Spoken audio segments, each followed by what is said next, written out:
హిరణ్యకశిపుడికి ప్రహ్లాదుడికి పేచీ ఒకటే. ప్రహ్లాదుడి భక్తుడు, హిరణ్యకశిపుడు అహంకారం. దేవుడు ఎక్కడ ఉన్నాడో, దేవుడు ఎక్కడ ఉన్నాడో, దేవుడు ఎక్కడ ఉన్నాడని అడిగేవాడు రోజు ప్రహ్లాదనేవాడు.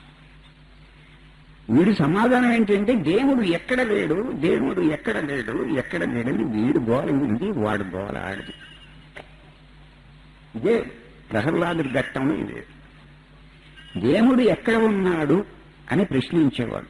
చాలా బాధలు గురి చేసినప్పటికీ వాళ్ళ సంప్రదాయం నిర్ధారణకు వచ్చాక అప్పుడు కొంచెం చల్లబడ్డాడు. చాలా ప్రయోగాలు చేశాం ఇతన్ని చంపటానికి, ప్రహ్లాదుని చంపటానికి. వీడు చావలేదు, వీళ్ళది విశేషం ఉంది, దీన్ని మర్యాదగా మాట్లాడి లోపరుచుకుందామని ఇప్పుడు దగ్గరికి తీసుకొచ్చి, అబ్బాయి ఏమిటి నువ్వు దేవుడు అంటావు, నారాయణుడు అంటావు, విష్ణువు అంటావు, ఎక్కడ ఉన్నా దేవుడు విష్ణువు ఎక్కడ ఉన్నాడు, ఎక్కడ ఉన్నాడు అని అడుగుతాడు.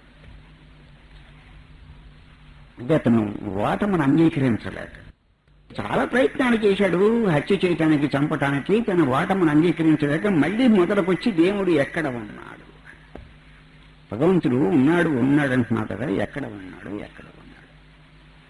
అప్పుడు ప్రహ్లాదుడు ఎక్కడ లేడు, ఎక్కడ లేడు, ఎక్కడ లేడని ఆయన అంటాడు. ఎక్కడ ఉన్నాడని ప్రశ్నే ఎవరిది? హిరణ్యకశిపుడిది.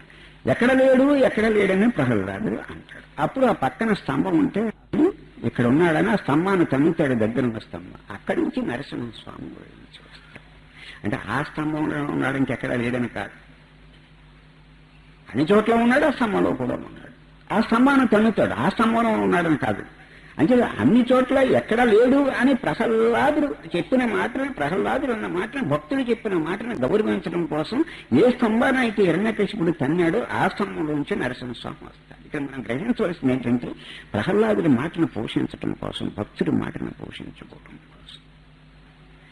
కొంతమంది భగవంతుడి పేరు ఎత్తకపోయినా భక్తుడికి సేవ చేస్తూ ఉంటారు.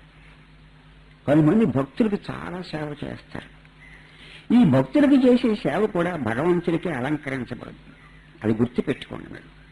ఈ అలంకారం అంతా కూడా మీరు భక్తుడికి కనుక ఏదైనా ప్రేమగా మాట్లాడితే, భక్తుడికి కనుక సేవ చేస్తే, భక్తులు అందరూ ఎక్కడ ఉంటారు? భగవంతుల్లో ఉంటారు.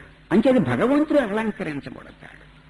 భక్తుడికి మనం చేసే సేవ వల్ల ఎవరు భక్తులు అలంకరించబడుతున్నారో మనం అనుకుంటాం, కానీ భగవంతుడు అలంకరించబడతాడు. అంటే అహంకారికి మనం గౌరవం చేస్తే వాడు అహంకారమే అలంకరించబడుతుంది. అహంకారం లేనివాడికి మనం చేసిన గౌరవం ఈశ్వరుడికి అలంకారం, ఈశ్వరుడు ముస్తాబు చేసినట్టు అవుతుంది. మనం అంచేత మనం ఏం చేయాలంటే ముందు భగవంతుడి పట్ల సజీవమైన, ప్రహ్లాదుడికి ఎంత విశ్వాసం ఉందో ఈశ్వరుడి పట్ల, నారాయణుడి పట్ల మనం కూడా అంత సజీవమైన విశ్వాసం ఉండాలి.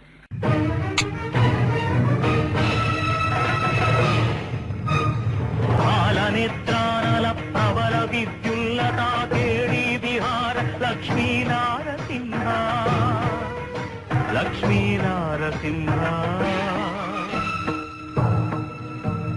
ప్రళయమారుత ఘోర భద్రికా పూతార లలిత నిశ్వాస డోలార జనయ కులశైల కుంభిని కుముదకితర విగగణ చలన నిధి నిపుణ నిశ్చల నారసింహ,